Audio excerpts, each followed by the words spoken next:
నమస్తే అమ్మా. నమస్తే అమ్మా జయలక్ష్మి. అమ్మ, మనం జీవితంలో ఆనందంగా ఉండాలంటే రకరకాల పద్ధతులను తీసుకుంటూ ఉంటాం. హ్మ్. వాటితో ముందుకెళ్తూ ఉంటాం. కష్టాలను చూస్తాం, సుఖాలని చూస్తాం. ఇంకా మనం ఆనందంగా ఉండాలి, జీవితం సుఖమయంగా ఉండాలంటే ఎలాంటి అవసరాలు ఉండాలమ్మా? అమ్మ, అసలు మనిషి కోరుకునేది ఒకే ఒక్కటి, ఆనందం. ఏ పని చేసినా చిట్ట చివరికి ఏం కావాలంటే ఆనందం. ఆనందంగా ఉండాలి అంటాం. కానీ చాలామందికి సంతోషానికి ఆనందానికి తేడా తెలియదు. అవును. సుఖానికి సంతోషానికి ఆనందానికి తేడా తెలియదు. కానీ సుఖం వల్ల కానీ సంతోషం వల్ల కానీ మనం పొందదలచినది ఆనందం మాత్రమే. అటువంటి ఆనందం ఉండాలి అంటే ఆనందం ఉండడానికి తగినటువంటి అర్హత మనం సంపాదించుకోవాలిగా. ఖచ్చితంగా. అది లేకపోవడం వల్ల కదా ₹1,00,00,000 లాటరీలో వచ్చాయనగానే టప్పున వెళ్ళిపోతూ ఉంటారు. అంటే ఆనందాన్ని కూడా తట్టుకోగలిగినటువంటి శక్తి శరీరానికి లేదు, పాత్రత, అధికారం. కనుక వీటన్నిటిని సముపార్జించుకున్నప్పుడు మాత్రమే ఆనందాన్ని మనం అనుభవించగలము. ఓకే.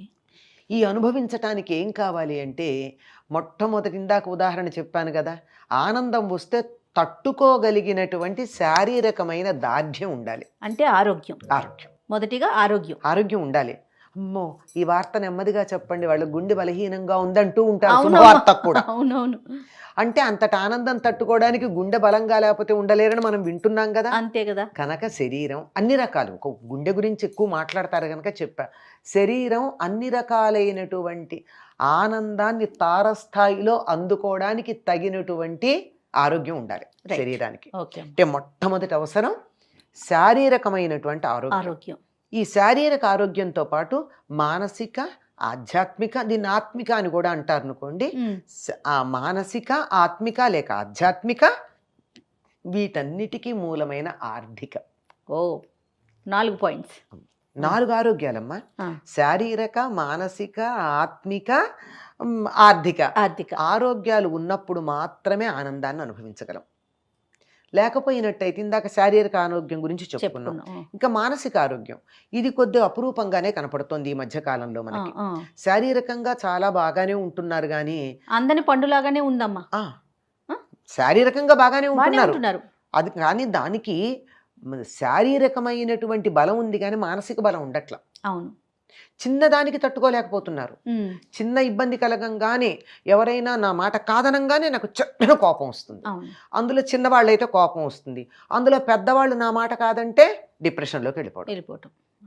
అంతేగాని వాళ్ళు నా మాట కాదన్నారు, ఎందుకు కాదన్నారు, దాని రీజన్స్ కానీ ఏమి, నాలో తప్పుందా వాళ్ళలో తప్పుందా అని ఆలోచించుకోవాలి కదా. 2 రకాలుగానే మనం బాధపడక్కర్లేదని చెప్తారండి పెద్దలు.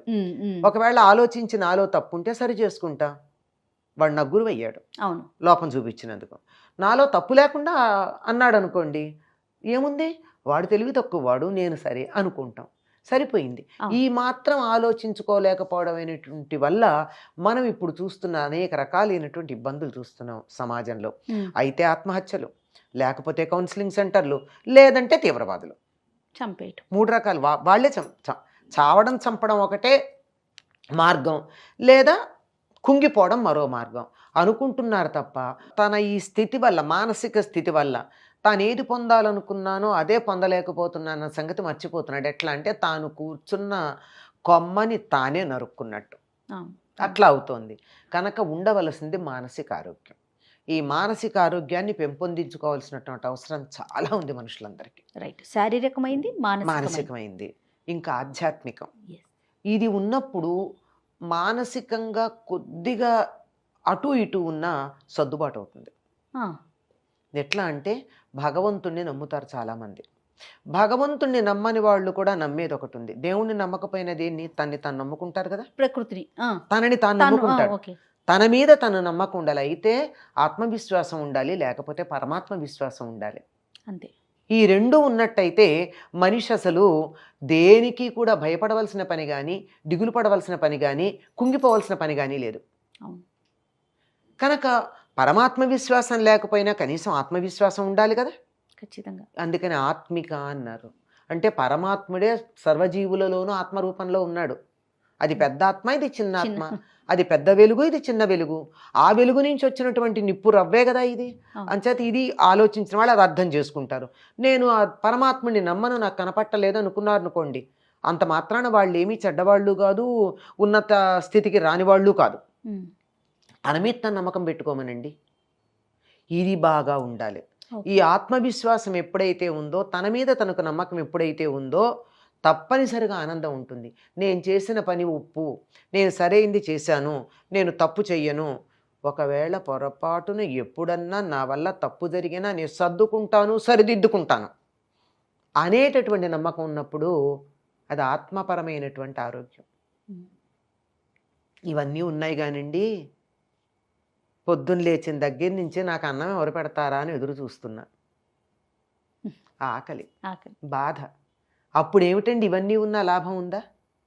కనుక ఆర్థికమైనటువంటి ఆరోగ్యం కూడా ఉండాలి.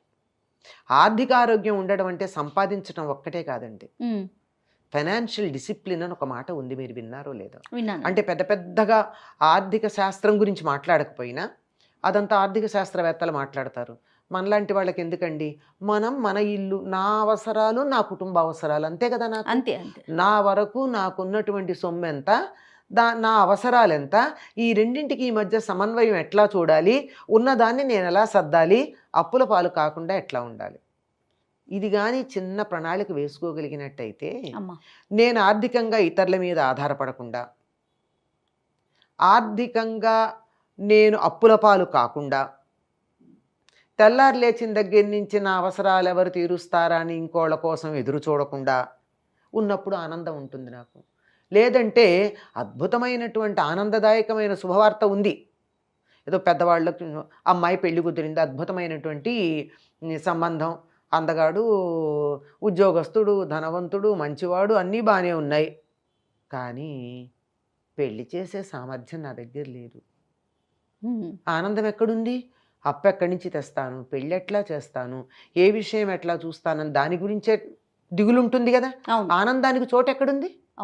అందువల్ల కోరికలకి మనకున్నటువంటి పరిస్థితికి మధ్య సమన్వయం చేసుకుంటూ ఉన్నప్పుడు ఈ రకమైన దిగులు పడకుండా ఆనందంగా ఉండడం జరుగుతుంది. అందుకని ఆర్థికమైనటువంటి ఆరోగ్యం ఉండాలి.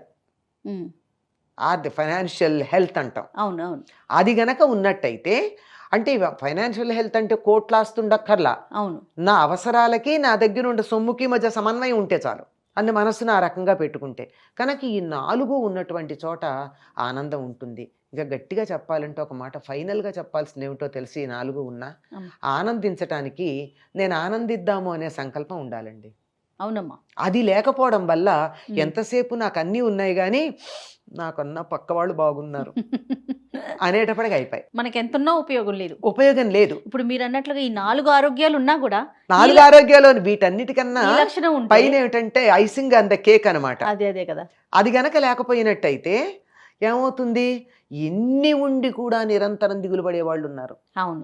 ఈ దిగులు ఎందువల్ల వచ్చిందంటే ఈ మానసిక ఆరోగ్యంలో చిన్న తేడా ఉంది. ఈ మానసిక ఆరోగ్యంలో ఉన్న తేడా ఏమిటి? ఇతరులతో తన్ని తాను పోల్చుకోవడం. అది పక్కకు పెట్టి నేను పుత్రోహం అని చెప్తా, అమృతస్య పుత్రాహ, నేను అమృతమయమైనటువంటి వాణ్ణి, నేను ఆ దేవతలకి పుత్రుడైనటువంటి వాణ్ణి, నేను నాకు అసలు ఎటువంటి లోటు లేదు అని మనకు ఉపనిషత్తులు మన గురించి మనం మాట్లాడుకోమని చెప్తున్నాయి. అవును అవును. దాన్ని వదిలేసి ఎంతసేపు నేను అమృతస్య పుత్రాహన కాకుండా నేనేదో అనుకుని తనని తాను తక్కువగా చూసుకుని ఇవన్నీ అవుతున్నాయి. ఇవి లేకుండా గనక ఉన్నట్టయితే ఆ మానసికమైనటువంటి ఆరోగ్యం అన్న దాంట్లో ఉన్న చిన్న తేడా ఏదైతే ఉందో దాన్ని సరి చేసుకుని మిగిలిన 4 గనక ఉన్నట్టయితే ఆనందమే ఆనందం. జీవితం ఆనందం అండి. చిన్నపిల్లల్ని చూడండి ఎంత ఆనందంగా ఉంటారు. మనం అట్లా ఉండాలంటే ఉండాల్సింది అదే. వాళ్ళకి ఏదో ఉన్నది, ఇంతో అంత ఆరోగ్యం ఉంది పుట్టినప్పుడే, అంతే. రేపటి గురించిన చింత లేదు, మానసికంగా డిప్రెషన్ అవసరం లేదు, ఆర్థికమైనటువంటి లావాదేవీలు ఇంకా మొదలు కాలేదు, ఇతరులతో పోల్చుకోవడమే లేదు. మరి ఆనందంగా ఉండకుండా ఎట్లా ఉంటారు? ఎందుకుంటారు? తనలో తనున్నాడు, అది ఆత్మపరమైన ఆనందం. అంటే తాను తనలో ఉన్నాడు, ఒక్కడ ఆడుకుంటాడు కదండి, పక్క వాళ్ళ అవసరమా? ఇది ఆత్మానందం అంటే. రైట్. ఇలాంటి ఆనందం ఉండాలి. ఇతరులతో మనకు సంబంధం లేదు. సంబంధం లేదు అంటే సామాజికంగా ఇతర విషయాలకు, ఆర్థికంగా కాదు, ఆనందించటంలో. ఆనందించటానికి తనలో తాను ఉండడం అన్నది చాలా అవసరం. చాలా సంతోషం. సంతోషం.